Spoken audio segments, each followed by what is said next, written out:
안녕하세요. 임신영입니다. 이번에는 두경부 연접부 이상에 대해서 알아보겠습니다. 29세 환자로 사경 증상을 보였으며 조각조각 분리되어야 할 목뼈가 붙어 있었고 이것이 사경의 증상과 관련될 수 있습니다. 36세 환자로 사경이 있었고 오른쪽 머리뼈와 1번 목뼈가 붙어 있었고 이것이 사경 증상과 관련될 수 있습니다.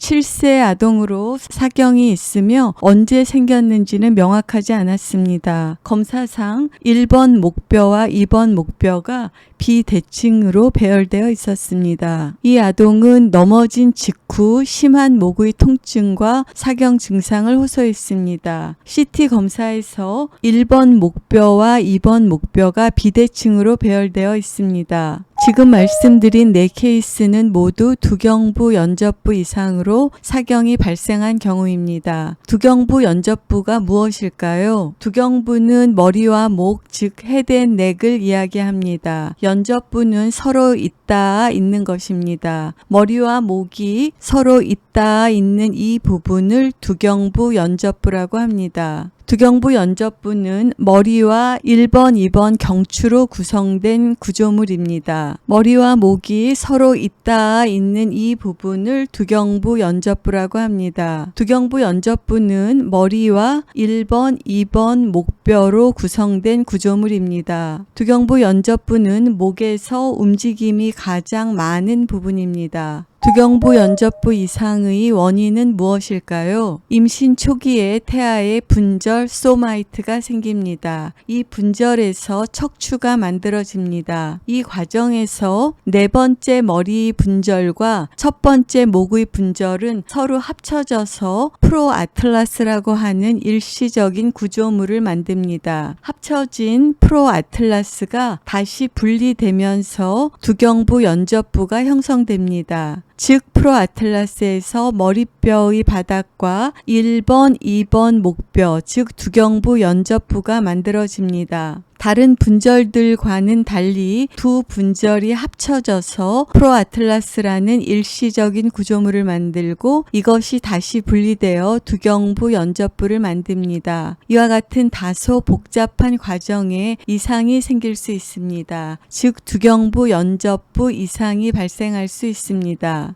프로아틀라스가 분리될 때 적절하게 분리되지 않으면 척추 분절 이상을 동반한 두경부 연접부 이상이 생깁니다. 프로아틀라스가 분리될 때 적절하게 분리되지 않으면 척추 분절 이상을 동반한 두경부 연접부 이상이 생깁니다. 이 아동은 사고로 넘어진 후에 심한 목에 통증이 있었습니다. CT에서 1번, 2번 목뼈의 정렬이 심한 이상을 보여던 외상성 두경부 연접부 이상이었습니다. 이 아동은 임파선염 후에 심한 목의 통증과 사경을 호소했습니다. CT에서 1번, 2번 목뼈의 정렬이 어긋나 있었고 이것은 급성 통증성 사경에서 말씀드린 그리젤 증후군이었습니다. 두경부 연접부 이상에는 어떠한 것들이 있을까요? 선천적으로 두경부 연접부를 만드는 분절의 형성이나 분리 과정에 이상이 발생한 두경부 연접부 이상입니다. 예를 들면 이것은 머리뼈와 1번 목뼈의 분리에 이상이 생겨서 발생했던 두경부 연접부 이상입니다. 머리뼈와 1번 목뼈의 분리에 이상이 발생했고 또한 동시에 1번 목뼈와 2번 목뼈가 합쳐져 있습니다. 또한 1번 목뼈와 2번 목뼈 배열이 이와 같이 회전되어서 비대칭적인 두경부 연접부 이상이 있습니다. 이것이 정상적인 두경부 연접부의 위치인데 이것은 비정상적으로 회전되어 있습니다. 이것은 1번 목뼈와 2번 목뼈의 배열이 한쪽으로 치우쳐 있는 것입니다. 이 외에도 다양한 형태의 두경부 연접부 이상이 있으며 일부는 선천성입니다. 두경부 연접부 이상의 치료입니다. 정확한 진단이 중요하며 각각의 원인에 대한 치료를 합니다. 특히 사고나 염증 등으로 두경부 연접부 이상이 발생했을 때 진통제, 근육이완제 등을 사용합니다. 두경부 연접부 이상이 진행되지 않도록 목 보조기 등을 등을 사용합니다. 이러한 치료에도 두경부 연접부 이상이 정복되지 않을 때는 견인 치료로 목의 정렬을 정상화하려고 노력합니다. 두경부 연접부 이상이 아주 심하고 불안정한 경우에는 드물지만 수술이 필요한 경우도 있습니다. 대부분의 선천성 두경부 연접부 이상은 안정적입니다. 즉각적인 치료를 필요로 하지 않지만 구르기, 다이빙 등 두경부 연접부에 부담을 주는 활동을 삼가하면서 성장과 함께 두경부 연접부 이상이 진행되는지를 확인합니다. 선천성 두경부 연접부 이상에서 키아리 기형과 척추 공동증을 동반하는 경우에는 적절한 수술이 필요합니다. 오늘은 두경부 연접부 이상에 대해서 알아보았습니다. 두경부 연접부 이상은 사경을 유발할 수 있습니다. 이것은 선천적으로 발생해서 언제 발생했는지 모르는 경우도 있고 또한 후천적으로 사고나 질병 이후에 발생하는 경우가 있습니다. 자세성 사경 또는 습관성 사경이라고 이야기하기 전에 이와 같은 두경부 연접부 이상이 있는지를 확인해보고 각각의 원인에 대한 적절한 치료가 필요합니다. 감사합니다. 임신영이었습니다.